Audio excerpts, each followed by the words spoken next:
నమస్కారం, నా పేరు దివ్య. వార్తల్లో ముందుగా ముఖ్యాంశాలు. రాష్ట్ర వ్యాప్తంగా అత్యంత ఉత్సాహంగా జరిగిన మెగా పేరెంట్స్ టీచర్స్ ఆత్మీయ సమావేశాలు. రంపచోడవరంలో జరిగిన మెగా పేరెంట్స్ టీచర్స్ సమావేశంలో పాల్గొని విద్యార్థులతో ముఖాముఖి నిర్వహించిన ముఖ్యమంత్రి చంద్రబాబు.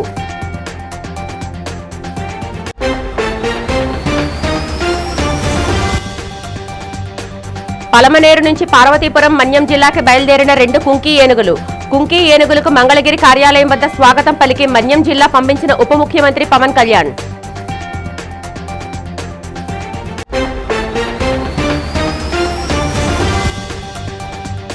పాయకరావుపేట నియోజకవర్గం కోటవరట్ల మండలంలో పర్యటించిన మెగా పేరెంట్ టీచర్స్ కార్యక్రమంలో పాల్గొన్న హోంమంత్రి బంగళపూడి అనిత. నారా లోకేష్ విద్యా వ్యవస్థలో అనేక మార్పులు తెచ్చారని వెల్లడి.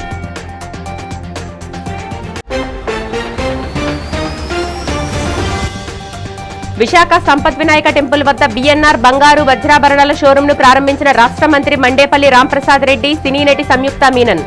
విశాఖకు బిఎన్ఆర్ రావడం శుభ పరిణామంగా భావించాలన్న మంత్రి.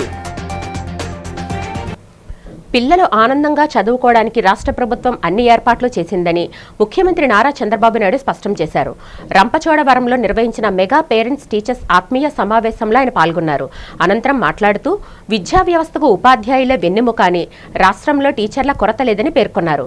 భవిష్యత్తులో పిల్లలే అతిపెద్ద ఆస్తి అని, తల్లికి వందనం పథకం ద్వారా ఇంట్లో ఎంతమంది పిల్లలున్నా ఆర్థిక సహాయం అందిస్తున్నామని తెలిపారు. దీని కింద రాష్ట్ర వ్యాప్తంగా 67 లక్షల మంది పిల్లలకు 10,120 కోట్లు జమ చేస్తున్నామని, కేవలం గిరిజన ప్రాంతాల్లో 5 లక్షల మంది విద్యార్థులకు 664 కోట్లు వేస్తున్నామని వివరించారు. గిరిజన విద్యార్థులకు ఐఐటీలో ప్రత్యేక ప్రాధాన్యం ఇస్తామని, ప్రతి ఇంటికి ఉచితంగా సోలార్ విద్యుత్ అందించడంతో పాటు ఆగస్టు నుంచి సంజీవిని కార్యక్రమాన్ని ప్రారంభిస్తామని ముఖ్యమంత్రి ప్రకటించారు. రాష్ట్రంపై 10 లక్షల కోట్ల అప్పుల భారం ఉన్నప్పటికీ సంక్షేమ కార్యక్రమాలను ఏమాత్రం తగ్గించకుండా అమలు చేస్తున్నామని తెలిపారు.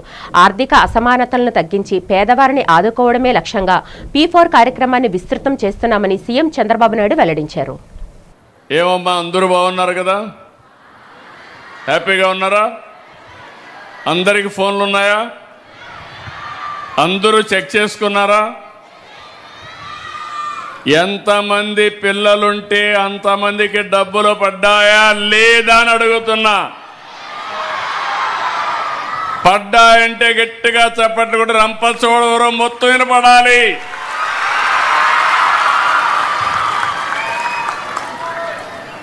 అది ట్రాన్స్పరెన్సీ, ఒక జవాబుదారీతనం.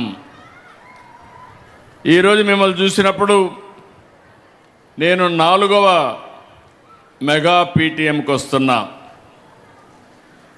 ఈరోజు ఇది కూడా మీరు చూస్తే మొట్టమొదటిసారిగా బాపట్ల నిర్వహించాం, తర్వాత సత్యసాయి జిల్లాకి వెళ్ళాం, మన్యం జిల్లాకి వెళ్ళాం, ఇప్పుడు మళ్ళీ పోలవరం జిల్లాకు వచ్చాను. 4 సార్లు వస్తే ఒకప్పుడు నాకే అనుమానం ఉండేది, కానీ ఈరోజు నాకు కూడా ఒక నమ్మకం వచ్చింది. తప్పకుండా విద్యా వ్యవస్థలో మార్పులు ప్రారంభమైనాయి. తప్పకుండా దీనికి ముందుకు తీసుకుపోతాం. విజయనగరం, పార్వతీపురం, మన్యం జిల్లాలో పంట పొలాన్ని నాశనం చేస్తున్న అడవి ఏనుగుల గుంపును కట్టడి చేసేందుకు కుంకి ఏనుగులను రంగంలోకి దించుతున్నట్లు రాష్ట్ర ఉప ముఖ్యమంత్రి పవన్ కళ్యాణ్ వెల్లడించారు. పలమనేరు నుంచి పార్వతీపురం, మన్యం జిల్లాకు బయలుదేరిన జయంత్, అభిమన్యు అనే 2 కుంకి ఏనుగులకు మంగళగిరిలో తన క్యాంపు కార్యాలయం వద్ద పవన్ కళ్యాణ్ ఘనంగా స్వాగతం పలికారు. వాటికి పూలమాలలు వేసి చెరుకుగడలను ఆహారంగా అందించారు. గతంలోని ఇలాంటి ఆపరేషన్లు విజయవంతంగా నిర్వహించిన అనుభవం ఉండడంతో ముందుగా జయంత్, అభిమన్యులను పంపిస్తున్నట్లు తెలిపారు. ఈ 2 కుంకీలను పార్వతీపురం, మన్యం జిల్లాలో గుచ్చిమి క్యాంపునకు తరలించి అక్కడ నుంచి అడవి ఏనుగులు సంచరించే ప్రాంతాలకు తీసుకువెళ్లి వాటిని కట్టడి చేసేందుకు అటవీ శాఖ అధికారులు చర్యలు వేగవంతం చేయనున్నారు. ఒడిశా నుంచి వచ్చే అడవి ఏనుగుల నిరోధానికి ఒడిశా ప్రభుత్వంతో చర్చలు జరపాలని, అవసరమైతే అక్కడి నుంచి కూడా కుంకీ ఏనుగులను రప్పించేలా చర్యలు తీసుకోవాలని పవన్ కళ్యాణ్ అధికారులను ఆదేశించారు. రాష్ట్రంలో రవాణా రంగాన్ని ఆధునీకరించి పర్యావరణ హిత ప్రజా రవాణా వ్యవస్థను బలోపేతం చేయడానికి కూటమి ప్రభుత్వం కట్టుబడి ఉందని రాష్ట్ర రవాణా యువజన క్రీడా శాఖల మంత్రి మండిపల్లి రాంప్రసాద్ రెడ్డి పేర్కొన్నారు. విశాఖ స్టీల్ డిపోలో భోగాపురం అంతర్జాతీయ విమానాశ్రయానికి 20 PM ఈ బస్సులను సేవలను ప్రారంభించి అనంతరం ఆయన మాట్లాడారు. ప్రస్తుత అవసరాలకు అనుగుణంగా విద్యుత్ బస్సులను అందుబాటులోకి తీసుకువస్తూ రాష్ట్రంలో ఆధునిక కాలుష్యరహిత ప్రజా రవాణా వ్యవస్థను అభివృద్ధి చేస్తున్నామని మంత్రి తెలిపారు. భోగాపురం అంతర్జాతీయ విమానాశ్రయానికి ప్రత్యేకంగా 20 ఈ బస్సులను అందుబాటులోకి తీసుకురావడం ద్వారా ప్రయాణికులకు సౌకర్యవంతమైన వేగవంతమైన సేవలు అందనున్నాయని చెప్పారు. ఆర్టీసీకి ప్రయాణాలు కార్మికులు 2 కళ్లు లాంటివారని మంత్రి పేర్కొన్నారు. గాజువాక డిపోలో ఈరోజు 20 ఎలక్ట్రికల్ బస్సుల యొక్క ఏదైతే టెస్ట్ ట్రయల్ ఉందో అది జరుపుకోవడం జరిగింది. ఫస్ట్ విడతగా వైజాగ్ సిటీ నుంచి భోగాపురం ఎయిర్పోర్ట్ ప్రారంభమైన తర్వాత 20 బస్సులను తిప్పేదానికి ఏపీఎస్ఆర్టీసీ నిర్ణయం తీసుకుంది. PM ఈ బస్ స్కీమ్ కింద ఏవైతే 1050 బస్సులు రాష్ట్రంలో ఏపీఎస్ఆర్టీసీకి తీసుకొస్తామని చెప్పామో అవి ప్రారంభించుకోవడం మాకు చాలా సంతోషాన్ని ఇచ్చింది. వచ్చే 2 నెలల్లోనే టోటల్గా రాష్ట్రంలో ఉన్న అన్ని పెద్ద డిపోల్లోకి ఈ 1050 బస్సులను నడపడం జరుగుతుంది. ఇది ఒక మంచి పరిణామం. ఈరోజున్న పరిస్థితుల యొక్క అనుకూలంగా యావత్ ప్రపంచమంతా ఈరోజు ఈవీపై ఉన్న నమ్మకంతో వారి యొక్క ఫ్లీట్ అంతా ఎలక్ట్రిఫికేషన్ చేసుకోవడం జరుగుతూ ఉంది. కాబట్టి ఏపీఎస్ఆర్టీసీలో కూడా ఒక ముందడుగుగా చెప్పుకోవచ్చు. పాయకరావుపేట నియోజకవర్గం కోటరౌట్ల మండలంలో రాష్ట్ర హోంమంత్రి వంగలపూడి అనిత గురువారం విస్తృతంగా పర్యటించారు. ఇందులో భాగంగా 1.68 కోట్లతో నిర్మించిన KGBB నూతన భవనంతో పాటు 75 లక్షలతో నిర్మించిన ట్రెజరీ కార్యాలయాన్ని ఆమె ప్రారంభించారు. అనంతరం ప్రభుత్వ హైస్కూల్లో జరిగిన మెగా పేరెంట్స్ టీచర్స్ సమావేశంలో పాల్గొని విద్యార్థులతో కలిసి మధ్యాహ్న భోజనం చేశారు. విద్యార్థుల సౌకర్యార్థం బస్టాండ్ ఏర్పాటుతో పాటు నర్సీపట్నం మార్గంలో 2 ప్రత్యేక బస్సులు నడుపుతామని హామీ ఇచ్చారు. ఈ సందర్భంగా మంత్రి మాట్లాడుతూ విద్యాశాఖ మంత్రి నారా లోకేష్ విద్యా వ్యవస్థలో ఎన్నో సంస్కరణలు తెస్తున్నారని, మెగా డిఎస్సి ద్వారా 16,000 టీచర్ పోస్టులు భర్తీ చేస్తున్నామని తెలిపారు. ప్రభుత్వ బడుల్లో అన్ని సౌకర్యాలు కల్పిస్తున్నామని, పిల్లల ప్రవర్తనపై తల్లిదండ్రులు కన్ను వేసి ఉంచాలని సూచించారు. గంజాయి నిర్మూలనకు ప్రభుత్వం కట్టుబడి ఉందని, విద్యార్థులు వ్యసనాలకు దూరంగా ఉండి సైబర్ నేరాల పట్ల అప్రమత్తంగా ఉండాలని హెచ్చరించారు. మన నియోజకవర్గంలో ఆర్సిలర్మిట్టల్ స్టీల్ ఫ్యాక్టరీ వస్తుంది. 2028-29 నాటికి మ్యాక్సిమం స్టీల్ ఫ్యాక్టరీ రన్నింగ్లోకి వస్తుంది. ఇక్కడున్న యువత చదువుకుని బయటకు వచ్చిన ప్రతి ఒక్కరికి కూడా ఎక్కడో ఉద్యోగాలు అవసరం లేదు, మన దగ్గర నక్కపల్లలో ఉద్యోగాలు ఇచ్చే పరిస్థితులు కనిపిస్తున్నాయి. ఇలాంటి ఎన్నో అవకాశాలు ఈరోజు ఉన్నాయి. ఇవన్నీ అందిపుచ్చుకోవాలి అంటే కనుక పిల్లలు కూడా చాలా జాగ్రత్తగా చదువుకోవాలి. ముఖ్యంగా ఇక్కడ రూరల్లో ఉన్న ఈ పిల్లలందరికీ కూడా చాలా మంది ఇక్కడే చెప్పారు, ఈ స్కూల్లో చదువుకున్న పిల్లలు మ్యాక్సిమం ఈ చింతపల్లి నుంచి, అదేవిధంగా పైన ఉన్న ఏజెన్సీ ప్రాంతాల నుంచి, రేవు పోలవరం అని మన ఆ మత్స్యకార గ్రామాల నుంచి కూడా చాలా మంది వస్తున్నారని ఇందాక మీ అల్లూరి సీతారామరాజు జిల్లా రంపచోడవరంలో జరిగిన విద్యార్థులు తల్లిదండ్రుల ముఖాముఖి సమావేశంలో ఏపీ విద్యా ఐటీ శాఖల మంత్రి నారా లోకేష్ పాల్గొన్నారు. ఈ సందర్భంగా ఆయన మాట్లాడుతూ ప్రభుత్వ పాఠశాలకు పూర్వ వైభవం తెస్తామని, అందులో భాగంగానే ఇప్పటికే 1.10 లక్షల మంది ప్రైవేట్ నుంచి ప్రభుత్వ బడుల్లోకి మారారని తెలిపారు. ఈ ఏడాది డిఎస్సి ద్వారా 3,000 టీచర్ పోస్టులు భర్తీ చేస్తామని, గిరిజన ప్రాంతాల్లో 200 పాఠశాలకు శాశ్వత భవనాలు నిర్మిస్తామని మంత్రి ప్రకటించారు. విద్యార్థుల ఫలితాలపైనే తన భవిష్యత్తు ఆధారపడి ఉందంటూ, పిల్లలు బాగా చదివి చెడు వ్యసనాలకు దూరంగా ఉంటూ తల్లిదండ్రులు గురువులను గౌరవించాలని సూచించారు. అందర్ సాయి మిందిరా, మన ఇంట్లో కొడుకైనా కూతురైనా మొదటిసారి పాఠశాలలకు వెళ్ళినప్పుడు ఒక పక్కన ఆనందం ఉంటుంది, ఇంకో పక్కన ఆందోళన కూడా ఉంటుంది. మనందరికీ ఒకటి ఉంటుంది, నా బిడ్డ బాగా చదవాలి, దేశానికి ప్రయోజకులుగా మారాలన్న కోరిక మనందరి గుండెల్లో ఉంటుంది. ఆ కార్యక్రమాన్ని, ఆ కళను నిజం చేసేదానికే ఈరోజు మెగా పేరెంట్ టీచర్ మీటింగ్ ప్రభుత్వం అధికారికంగా నిర్వహించడం జరుగుతుంది. ఇక్కడనే కాదు, 43,000 పాఠశాలల్లో లక్షలాది మంది తల్లిదండ్రులు, పిల్లలు, ఉపాధ్యాయులు కలిసికట్టుగా కూర్చుని మన పిల్లలు ఎక్కడ చదువుతున్నారు, ఏం చదువుతున్నారు, రాబోయే రోజుల్లో ఏం సాధించాలనుకుంటున్నారో చర్చించేదానికే ఒక అద్భుతమైన వేదిక ఈ మెగా పేరెంట్ టీచర్ మీటింగ్. నేను విద్యాశాఖ మార్చులైనప్పుడు గౌరవ ముఖ్యమంత్రి గారు ఒకే ఒక హామీ ఇచ్చా, ప్రభుత్వ పాఠశాలలకి పూర్వ వైభవం తీసుకొచ్చే బాధ్యత నేను తీసుకొస్తానని ఆనాడు గౌరవ ముఖ్యమంత్రి గారు నేను హామీ ఇస్తాను జరిగింది. బంగారు వజ్రాభరణాలకు పేరుగాంచిన BNR gold and diamond showroom విశాఖలో ప్రారంభించడం శుభపరిణామమని రాష్ట్ర మంత్రి మండేపల్లి రాంప్రసాద్ రెడ్డి, టీడీపీ రాష్ట్ర అధ్యక్షుడు గాజువాక ఎమ్మెల్యే పల్లా శ్రీనివాస్, ప్రముఖ సినీ నటి సంయుక్త మీనన్లు అన్నారు. అస్సిల్ మెట్టలో శ్రీ సంపత్ వినాయక ఆలయం వెనుక భాగంలో నూతనంగా ఏర్పాటు చేసిన ఈ విశాలమైన షోరూంను జ్యోతి ప్రజ్వలన చేసి వారు ప్రారంభించారు. అనంతరం షోరూంలో వివిధ భాగాలను సందర్శించి అక్కడ ప్రదర్శించిన శోభాయమాయమైన బంగారు, డైమండ్ ఆభరణాలను క్షుణ్ణంగా పరిశీలించారు. ఈ సందర్భంగా ఆభరణాల డిజైన్లు, నాణ్యత అద్భుతంగా ఉన్నాయని కొనియాడారు. అనంతరం మీడియాతో మాట్లాడుతూ విశాఖపట్నం నివాసులకు అత్యుత్తమ నాణ్యతా ప్రమాణాలతో కూడిన ఆభరణాలను అందుబాటులోకి తెచ్చిన బిఎన్ఆర్ గోల్డ్ అండ్ డైమండ్స్ యాజమాన్యాన్ని అభినందించారు. బిఎన్ఆర్ విశ్వనీయత, నాణ్యతకు మారుపేరుగా నిలుస్తూ కస్టమర్ల అభిరుచులకు తగ్గట్టుగా నూతన శైలి ఆభరణాలను అందించడం అభినందనీయమని వారు పేర్కొన్నారు. సంస్థ founder and managing director Rohit Charan Reddy మాట్లాడుతూ తన నూతన ప్రారంభోత్సవం సందర్భంగా విశాఖ ప్రజల కోసం మునుపెన్నడూ లేని విధంగా వినూత్న ఆఫర్లను అందిస్తున్నట్లు వెల్లడించారు. ఈ గోల్డెన్ అవకాశాన్ని విశాఖపట్నం ప్రజలందరూ సద్వినియోగం చేసుకోవాలని ఆయన కోరారు. ఈ కార్యక్రమంలో సీఎంఆర్ అధినేత మావూరి వెంకటరమణ తదితరులు పాల్గొన్నారు. ఈరోజు స్టీల్ సిటీ వైజాగ్కు ఒక నూతన కళ బాపిరెడ్డి నాగిరెడ్డి గారి నేతృత్వంలో 5వ షోరూమ్ అయిన బిఎన్ఆర్ గోల్డ్ అండ్ డైమండ్ షోరూమ్ను ఇక్కడ ప్రారంభించుకోవడం చాలా సంతోషంగా ఉంది. గత 2 సంవత్సరాలుగా వైజాగ్లో ఇలాంటి పెట్టుబడులు రావడం చాలా సంతోషాన్ని ఇస్తూ ఉంది. ఎందుకంటే రేపు సౌత్ ఇండియాకే ఒక ఫ్యూచరిస్టిక్ సిటీ అయిన వైజాగ్లో ఇలాంటి వ్యక్తులు వచ్చి ఇలాంటి మంచి షోరూమ్లు ప్రారంభించడం కూడా రాష్ట్ర ప్రజలందరికీ చాలా సంతోషాన్ని ఇస్తూ ఉంది. వీరు ఇప్పటికే 4 షోరూములు రాష్ట్ర వ్యాప్తంగా ఉన్నాయి. ఇక్కడ కూడా నాణ్యమైన సేవలు అందించేదానికి తోడ్పాటు పడాలని భగవంతుని ప్రార్థిస్తూ, అలాగే వీరి యొక్క వ్యాపారం కూడా అంచెలంచెలుగా రేపు రాబోయే కాలాల్లో కూడా ఎదిగి, ఆయనతో పాటు ఈ కార్యక్రమంలో మమ్మల్ని ఆహ్వానించిన వాళ్ళ కుటుంబ సభ్యులు, వాళ్ళిద్దరి కుమారులకు కూడా ధన్యవాదాలు తెలియజేసుకుంటూ సెలవు తీసుకుంటాం. మరి ఈరోజు విశాఖపట్నం సంపత్ వినాయక్ టెంపుల్ దగ్గర మరి ఇది కాంప్లెక్స్ కూడా సంపత్ గారిదే. వారు ఇక్కడ BNR gold and silver, gold and diamonds shop ఇక్కడ ఓపెన్ చేయడం జరిగిందండి. మరి అది మా ట్రాన్స్పోర్ట్ మినిస్టర్ గారు అయినటువంటి మా యువ నాయకులు రాంప్రసాద్ గారు రెడ్డి గారు చేతుల మీదుగా ఇది ఓపెన్ చేయడం జరిగింది. మరి ఇందులో ప్రముఖులందరూ కూడా వచ్చారు. మా సీఎంఆర్ అధినేత రమణ గారు, వివిధ అన్ని పార్టీ రాజకీయ నాయకులు కూడా రావడం జరిగింది.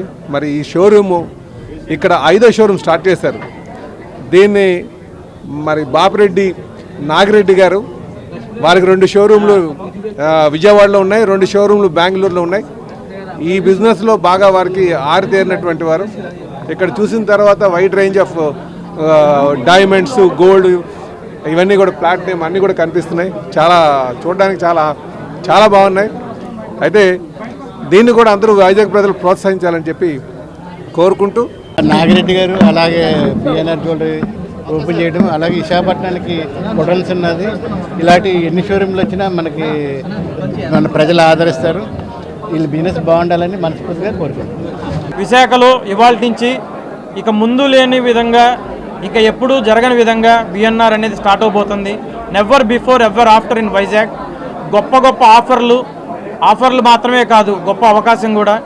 కేవలం 3 to 9% వాల్యూ ఎడిషన్తో అన్ని బంగారు ఆభరణాలపై 3 to 9% మాత్రమే ఇవ్వటం జరుగుతుంది. That zero making charges. ఇందులో ఇంకా స్పెషల్ ఏంటంటే విశాఖపట్నానికి బిఎన్ఆర్ రావటం వల్ల ఎంతో కొంత మా కస్టమర్లందరికీ కూడా కృతజ్ఞతాభావంతో 3% జిఎస్టీ వాళ్ళకి ఏదైతే పడుతుందో ఆ 3% జిఎస్టీ కూడా బిఎన్ఆర్ఏ పే చేస్తుంది. సో ఇంత మంచి అవకాశాన్ని ఏ కస్టమర్లు కూడా ఎవరు కూడా వదులుకోకూడదని నేను గట్టిగా అయితే నమ్ముతున్నాను. మిగతా విషయానికి వస్తే డైమండ్స్ వచ్చేసరికి 46,999 రూపాయలు క్యారెట్, అండ్ ఆల్సో సిల్వర్ మీద no making no wastage. So ఇంత మంచి ఆఫర్ని, ఇంత మంచి అవకాశాన్ని మన విశాఖ ప్రజలకైతే అందించడానికి మేము ఎప్పుడు సంసిద్ధంగా ఉంటాము. First, when they called me, I felt really happy that I love coming to Vizag. It's a beautiful place, and what I first like about I saw the showroom inauguration tarvata we went for like koncham walk through chesanu. Appudu I loved all the jewelries, and what I felt is whatever I'm wearing right now chala classy ga undi. What all the women of this current generation, they are going to love it. And ippudu koncham marriage styling avanni koncham it's changing a lot. People are looking for statement jewelry and statement pieces, and also traditional at the same time. So BNR showroom lo, Vizag showroom lo ivanni unnai, and I truly welcome everyone in Vizag to come and visit BNR Jewelry and experience this yourself. భోగాపురంలోని Alluri Sitaramaraju అంతర్జాతీయ విమానాశ్రయ ప్రారంభోత్సవానికి విచ్చేస్తున్న ప్రధాని నరేంద్ర మోదీ పర్యటన ఏర్పాట్లను ఉన్నత అధికారుల బృందం శుక్రవారం పరిశీలించింది. రాష్ట్ర ప్రభుత్వ nodal officer NT Krishnababu, special officer Veerapandian, Vizianagaram జిల్లా collector S Ramasundar Reddy, BC welfare director doctor Mallikarjun, ACL MD Praveen Aditya, Visakha range IG Gopinath Jetti, SP AR Damodar, joint collector Sethumadhavan తదితరులు క్షేత్రస్థాయిలో తనిఖీలు చేపట్టారు. ఈ సందర్భంగా అధికారుల బృందం ట్రంపెట్ బ్రిడ్జ్, ప్రధాన అనుసంధాన రహదారులు, బహిరంగ సభా వేదిక, పార్కింగ్ ప్రాంతాలు మరియు భద్రతా ఏర్పాట్లను క్షుణ్ణంగా సమీక్షించారు. ప్రధాని పర్యటన నేపథ్యంలో చేపడుతున్న అన్ని అభివృద్ధి, భద్రతా పనులను శరవేగంగా పూర్తి చేయాలని జీఎంఆర్ అధికారులను ఉన్నత అధికారులు ఆదేశించారు. నేరాల స్వరూపానికి అనుగుణంగా ఏఐ, డిజిటల్ లిటరసీ, ఆధునిక సాంకేతికతతో పోలీస్ వ్యవస్థను తీర్చిదిద్దాలని సీఎం చంద్రబాబు సూచించారు.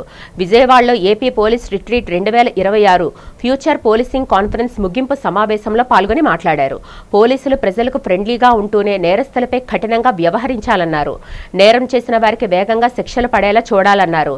హెడ్ కానిస్టేబుళ్లు, ఏఎస్ఐలు సేవలను పూర్తి స్థాయిలో వాడుకోవాలని, పోలీస్ సిబ్బందికి సైబర్ నేరాలు, సోషల్ మీడియా, డ్రగ్స్ కట్టడిపై ప్రత్యేక సర్టిఫికేషన్ కోర్సులు అందించాలని ఆదేశించారు.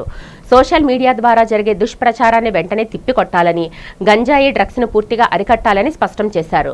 డాగ్ స్వాట్, ఫోర్సినిక్ విభాగాలను బలోపేతం చేయాలని కోరారు. ఇదే క్రమంలో ఏపీ పోలీస్ వెబ్సైట్, ధర్మా యాప్, విజయవాడ పోలీసుల ఏపీ అస్త్ర మొబైల్ యాప్ను సీఎం ఆవిష్కరించారు.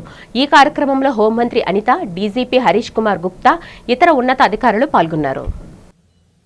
వండర్ఫుల్ బ్రెయిన్ స్టార్మింగ్ సెషన్స్ చేశారు. ఇన్నోవేటివ్ వేస్ చర్చలు కూడా చేశారు.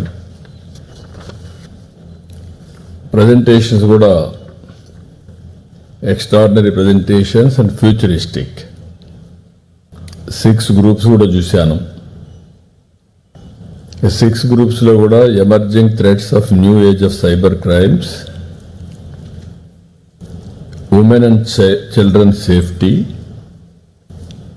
Drone threats, critical infrastructure, internal security, road safety, urban mobility, human resource reform, training, future skill architecture, technology modernization, digital police architecture. Delhi Jantar Mantar వద్ద నిరసన తెలుపుతున్న కాక్రోజ్ జనతా పార్టీ విద్యార్థులపై ప్రభుత్వం నిర్బంధకాండ ప్రయోగించడాన్ని జగదాంబ మక్కా మసీదు కమిటీ, ముస్లిం సోదరులు తీవ్రంగా ఖండించారు. శుక్రవారం నమాజ్ అనంతరం మసీదు బయట నిరసన తెలిపి ఢిల్లీ పోరాటానికి తమ సంపూర్ణ మద్దతు ప్రకటించారు. నీట్ ప్రశ్నాపత్రం లీకేజ్ వ్యవహారానికి నైతిక బాధ్యత వహిస్తూ కేంద్ర విద్యాశాఖ మంత్రి ధర్మేంద్ర ప్రధాన్ వెంటనే రాజీనామా చేయాలని ముక్త కంఠంతో డిమాండ్ చేశారు. ఈ సందర్భంగా మసీద్ కమిటీ అధ్యక్షులు షేక్ అబ్దుల్లా మునీర్, కార్యదర్శి అమీర్జాన్ మాట్లాడుతూ నీట్ లీకేజ్ కారణంగా లక్షలాది మంది విద్యార్థులు ఆందోళన చెందడమే కాకుండా సుమారు 22 మంది విద్యార్థులు ఆత్మహత్యలకు పాల్పడడం అత్యంత విచారకరమన్నారు. లీకేజ్ బాధ్యులపై చర్యలు కోరుతూ శాంతియుతంగా ఆందోళన చేస్తున్న వారిపై దాడులు చేయడం దుర్మార్గమని, ఈ ఘటనపై కేంద్ర ప్రభుత్వం వెంటనే స్పందించి సమగ్ర విచారణ జరిపించాలని కోరారు.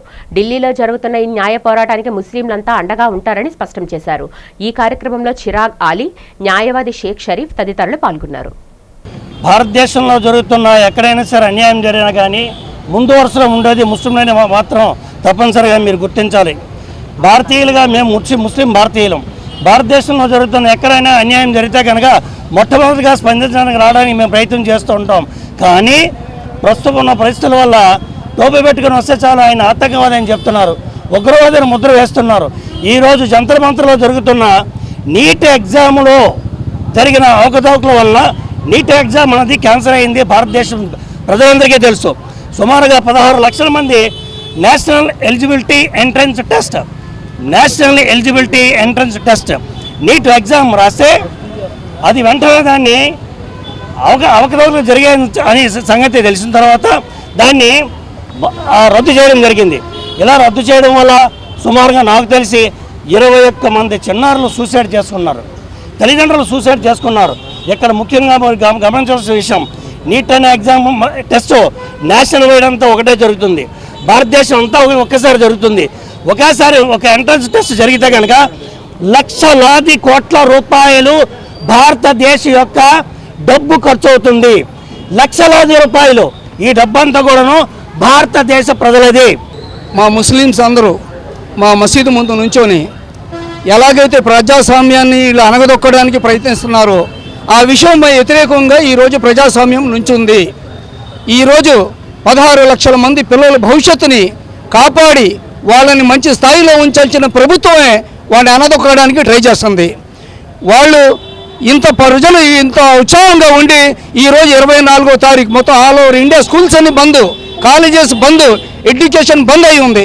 కారణం దీనివల్ల ఒక చేసిన తప్పుని క్షమించుకొని కోరుకొని రాజీనామా చేయాల్సిన వాళ్ళే ప్రభుత్వంలో కూర్చొని వాళ్ళ పట్ల స్టూడెంట్స్ పట్ల సపోర్ట్ చేయడానికి వచ్చిన వాళ్ళ మీద లాఠీ చార్జీలు దౌర్జన్యాలు చేస్తున్నారు. జంతర్ మంతర్ దగ్గర ఆల్ ఓవర్ ఇండియా నుంచి వచ్చి జనాలు అక్కడ జంతర్ మంతర్ దగ్గర పాపం చాలా ఇబ్బంది పడుతున్నారు. విశాఖ జీవీఎంసీ 33వ వార్డ్ అల్లిపురం మోడల్ ప్రైమరీ స్కూల్లో మెగా పేరెంట్స్ టీచర్స్ మీటింగ్ సందర్భంగా విల్లూరు చిన్నతల్లి చారిటబుల్ ట్రస్ట్ ఆధ్వర్యంలో 300 మంది విద్యార్థులకు స్టీల్ కంచాలు, గ్లాసులు, బిస్కెట్ ప్యాకెట్లు పంపిణీ చేశారు. ఈ కార్యక్రమానికి టీడీపీ విశాఖ దక్షిణ నియోజకవర్గ ఇన్ఛార్జ్ సీతంరాజు సుధాకర్, పార్లమెంట్ అధ్యక్షుడు చోడే వెంకట పట్టాభిరాం ముఖ్య అతిథులుగా హాజరయ్యారు. ఈ సందర్భంగా వారు మాట్లాడుతూ విద్యార్థులు ఉన్నత లక్ష్యాలతో చదువుకొని సమాజంలో మంచి పేరు తెచ్చుకోవాలని సూచించారు. సమాజ సేవతో పాటు విద్యార్థులకు అన్ని వేళల్లో అందుబాటులో ఉంటూ సేవలు అందిస్తున్న ట్రస్ట్ చైర్మన్ విల్లూరు డాక్టర్ చక్రవర్తి, తిరుమలాదేవి దంపతులను అభినందించారు. ట్రస్ట్ చైర్మన్ డాక్టర్ చక్రవర్తి, క్లస్టర్ ఇన్ఛార్జ్ వి తిరుమలాదేవి చక్రవర్తి మాట్లాడుతూ విద్యాశాఖ మంత్రి నారా లోకేష్ సూచనలతో ఈ కార్యక్రమం చేపట్టినట్లు తెలిపారు. కార్యక్రమంలో school principal M Anand, Korbilli Trinath, Singampalli Badhavi, Putnuru Meenakshi, L Kanakadurga ఉపాధ్యాయులు పాల్గొన్నారు. ఏదైనా సాధ్యం మీ అందరికీ కూడా తెలుసు. గ్రామం, ఇల్లు, మండలం కానీ నియోజకవర్గం, రాష్ట్రం, దేశం, ప్రపంచం మారాలంటే చదువు ద్వారానే మారాలి. చదువు లేకుండా ఏ పరిశోధన జరగదు, ఏ ఆలోచన రాదు. ఎక్కడో 1% చదువు లేకుండా బాగుపడే శాతం ఉండేది 1%. 97% అంతా చదువుతో ముడిపడి ఉంటాయి. ఎన్ని ఇతి బాధలున్నా మీరు మీ పిల్లల్ని బడికి పంపించాలి. ముఖ్యంగా బడి పంపించడమే కాకుండా ఇలాంటి పేరెంట్ టీచర్ మీటింగ్ ఎందుకు పెట్టారంటే పిల్లోడు ఎలా ఉన్నాడు, హెచ్చరికగా ఉన్నాడా, డల్గా ఉన్నాడా, చైతన్యంగా ఉన్నాడా, హెల్త్ ప్రాబ్లం ఏమైనా ఉందా, ఫిజికల్గా తినే స్థితిలో ఉన్నాడా లేదా, పిల్లలు అర్థం చేసుకుంటున్నాడా, వాడి మార్కులు ఎలా వచ్చాయి, భవిష్యత్తు ఎలా ఉండబోతుంది, మనం ఏమైనా ఇంట్లో మార్పులు చేసుకోవాలా. మరి దీని ముఖ్యోద్దేశం ఏంటి, అసలు మెగా పేరెంట్ మీటింగ్ ఎందుకు పెట్టారు, దీని ఆలోచన వెనక ఎందుకు ఈ కార్యక్రమం రూపొందించబడింది. మీ అందరికీ తెలుసు, ఈరోజు మన పిల్లలు చదువుకుంటేనే వృద్ధిలోకి వస్తారు, మనుగడ అనేది ఉంటుంది. ఈరోజు ఈ పిల్లలే రేపు భారత భావిపోవడం. వీళ్ళందరూ ఇప్పుడు కరెక్ట్గా మంచి పద్ధతుల్లో కనుక ట్రైన్ అయ్యగలిగితే రేపు పొద్దున వీళ్ళకి మంచిది, మన కుటుంబానికి మంచిది, రాష్ట్రానికి మంచిది, దేశానికి మంచిది. నా సోదరుడు కానీ దీంట్లో టీచర్స్ ఎంత పాత్ర ఉందో తల్లిదండ్రులు కూడా అంతే పాత్ర ఉంది, అంతకంటే ఎక్కువ పాత్ర ఉంది. మధురవాడ శిల్పారామంలో ఏర్పాటు చేసిన చేనేత హస్తకళల ప్రత్యేక ప్రదర్శన మరియు అమ్మకాలు సందర్శకులను విశేషంగా ఆకట్టుకుంటున్నాయి. పలు రాష్ట్రాల నుంచి వచ్చిన కళాకారులు తమ చేనేత చీరలు, డ్రెస్ మెటీరియల్స్, హస్తకళా వస్తువులు, గృహం కళల ఉత్పత్తులు, సంప్రదాయ కళాఖండాలను ఇక్కడ ప్రదర్శనకు ఉంచారు. ఈ సందర్భంగా ఆర్గనైజర్ సింహాద్రి మాట్లాడుతూ మధ్యవర్తులు లేకుండా నాణ్యమైన ఉత్పత్తులను వినియోగదారులకు నేరుగా తక్కువ ధరకు అందించడమే కాకుండా స్వదేశీ కళాకారులకు సరైన ఆదాయం కల్పించడమే ఈ ప్రదర్శన ముఖ్య లక్ష్యమని తెలిపారు. ఆగస్టు 2వ తేదీ వరకు కొనసాగే ఈ చేనేత హస్తకళల జాతరను ప్రజలు పెద్ద సంఖ్యలో సందర్శించి ఉత్పత్తులను కొనుగోలు చేయడం ద్వారా స్థానిక కళాకారులను ప్రోత్సహించాలని నిర్వాహకులను కోరారు. ఇక్కడ శిల్పారామంలో చేనేత హస్తకళ ప్రదర్శన నిర్వహించబడింది. ఇది ఆగస్టు 2 వరకు నిర్వహించబడుతుంది. ఇక్కడ అనేక చేనేత వృత్తుల వాళ్ళందరూ కూడా ఇక్కడికి వచ్చి Bhagalpuri handlooms and cotton bedsheets, Warangal towels, Kalamkari చేనేతతో తయారు చేసబడిన అన్ని వస్తువులు కూడా ఇక్కడ ప్రదర్శించబడతాయి. 2 లాస్ట్ డేట్. అప్పటి వరకు అందరూ రావాల్సిందిగా కోరుకుంటున్నాను. సుమారు 50 షాపులు ఇక్కడ నిర్వర్తించబడ్డాయండి. భాగల్పూరి, అస్సాం, కాశ్మీరీ, మంగళగిరి, చీరాల, భాగల్పూరి. ఇక్కడ చేతి వృత్తులతో అనేక వస్తువులన్నీ కూడా జైపూర్ బెడ్షీట్స్ ఇవన్నీ కూడా దొరుకుతాయండి. Warangal towels and hand black print saris, Kashmiri saris, Kalamkari, handloom ఇది పట్టు శారీస్, కంచి పట్టు శారీస్ కూడా ఇక్కడ దొరుకుతాయి. శిల్పారామం నిర్వర్తించబడిన ఈ కార్యక్రమానికి నెక్స్ట్ మంత్ 2 వరకు అందరూ విచ్చేయవలసిందిగా కోరుకుంటాం. మేము ఇక్కడ ఈ జాతరలో జరిగే హస్తకళా ప్రదర్శన ఎప్పుడు వచ్చినా కంపల్సరీ ఇక్కడ హాజరవుతూ ఉంటాం. మాకు ఇక్కడికి వచ్చిన ఉత్పత్తులన్నీ చాలా ఇష్టం. ఈ చేనేత ఉత్పత్తులు అయితే ఇంకా ఇష్టం. హస్తకళా నైపుణ్యం చాలా ఎక్కువ ఇక్కడ ఉట్టిపడుతూ ఉంటుంది. అందువల్ల ఎట్టి పరిస్థితుల్లో దీన్ని ఎప్పుడు మేము మిస్ అవ్వం. రేట్లు ఓకేనండి, బాగున్నాయి, రేట్లు బాగున్నాయి, అందరికీ అందుబాటులో ఉన్నాయి. చాలా హస్తకళా నైపుణ్యం మాకు ఎక్కువ నచ్చింది ఇందులోది. చంద్రంపాలెం జాతరగుట్ట శ్రీ దుర్గాలమ్మ అమ్మవారికి శాకాంబరీదేవి ఉత్సవం మరియు ఆషాఢ సారే మహోత్సవం శుక్రవారం భక్తి శ్రద్ధలతో ఘనంగా జరిగాయి. ఈ సందర్భంగా అమ్మవారిని శాకాంబరీదేవిగా సుందరంగా అలంకరించి వేద మంత్రోచ్చరణల నడుమ ప్రత్యేక పూజలు అర్చనలు నిర్వహించారు. వేడుకల్లో భాగంగా మహిళలు ప్రదర్శించిన కోలాట విన్యాసాలు భక్తులను ఎంతగానో ఆకట్టుకున్నాయి. ఆలయ ప్రాంగణానికి పెద్ద సంఖ్యలో తరలివచ్చిన భక్తులు అమ్మవారికి ప్రత్యేక సారె సమర్పించి మొక్కులు తీర్చుకున్నారు. అనంతరం ఆలయ నిర్వాహకులు సుమారు 12 మంది భక్తులకు ఘనంగా అన్న సంతర్పణ నిర్వహించారు. ఆధ్యాత్మిక శోభతో విల్లిసిన ఈ కార్యక్రమంలో ఆలయ కమిటీ సభ్యులు, గ్రామ పెద్దలు, మహిళలు పెద్ద ఎత్తున గ్రామస్తులు పాల్గొని శ్రీ దుర్గాలమ్మ అమ్మవారిని దర్శించుకొని ఆశీస్సులు పొందారు. ఆషాఢ శుద్ధ దశమి ఏకాదశి పర్వదినాన్ని పురస్కరించుకొని చంద్రంపాలెం జాతరగట్టుపై వెలిసినటువంటి శ్రీ దుర్గాలమ్మ అమ్మవారికి శాకాంబరి అవతారం ఏర్పాటు చేసి అమ్మవారిని శాకాంబరి అవతారంలోనే అలంకరణ చేసి అమ్మవారికి అనేక విధాలుగా అర్చన ఆరాధనలు జరగబడ్డాయి. అలాగే ఇంటికి ఆడపిల్లకి ఎలాగొస్తే మనం అన్ని రకాల శోభన ద్రవ్యాలతోటి అమ్మవారిని ఆడపిల్లనేమో మనం చూసుకుంటామో, అలాగే అమ్మవారి గ్రామదేవత అయినటువంటి శ్రీ దుర్గాలమ్మ అమ్మవారికి సారె మహోత్సవం కూడా ఈ రోజు నిర్వహించి చక్కగా అమ్మవారికి చక్కగా పూజలు చేసుకున్నాం. విశాఖపట్నం జిల్లా మధురవాడ చంద్రంపాలెం జాతరగట్టుపై కొలువై ఉన్న శ్రీ దుర్గాలమ్మ అమ్మవారి ఆలయంలో శాకాంబరీదేవి ఉత్సవాలు అలాగే అమ్మవారికి సారె మహోత్సవం ఇక్కడ ఘనంగా నిర్వహించడం జరిగింది. ప్రతి ఏటా కూడా ఈ యొక్క కార్యక్రమం శాకాంబరీదేవి ఉత్సవాలు సారె కూడా సమర్పించడం ఆనవాయితీ. మా చంద్రంపాలెం గ్రామ పెద్దలు కానీ, మా ఆలయ కమిటీ సభ్యులు కానీ, గ్రామస్తులు కానీ, అలాగే భక్తులు అందరూ సహాయ సహకారాలతో ఈ యొక్క కార్యక్రమం ప్రతి ఏటా కూడా నిర్వహించడం జరుగుతుంది. అలాగే ప్రతి ఏటా కూడా మన ఇక్కడ పక్కనే ఉన్న సాయిప్రియ గార్డెన్ వాస్తవ్యులు. వార్తలు ముగించే ముందు ముఖ్యాంశాలు మరొకసారి చూద్దాం. రాష్ట్ర వ్యాప్తంగా అత్యంత ఉత్సాహంగా జరిగిన మెగా పేరెంట్స్ టీచర్స్ ఆత్మీయ సమావేశాలు. రంపచోడవరంలో జరిగిన మెగా పేరెంట్స్ టీచర్స్ సమావేశంలో పాల్గొని విద్యార్థులతో ముఖాముఖి నిర్వహించిన ముఖ్యమంత్రి చంద్రబాబు.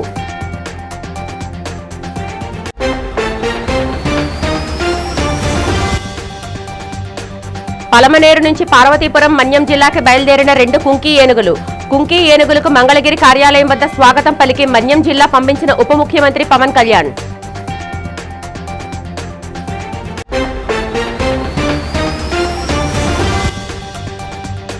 పాయకరావుపేట నియోజకవర్గం కోటవరట్ల మండలంలో పర్యటించిన మెగా పేరెంట్ టీచర్స్ కార్యక్రమంలో పాల్గొన్న హోంమంత్రి బంగళపూడి అనిత. నారా లోకేష్ విద్యా వ్యవస్థలో అనేక మార్పులు తెచ్చారని వెల్లడి.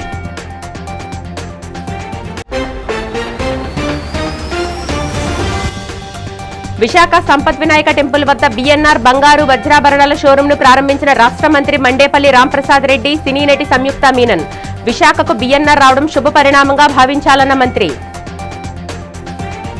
ఈ వార్తలు ఇంతటితో సమాప్తం. నమస్కారం.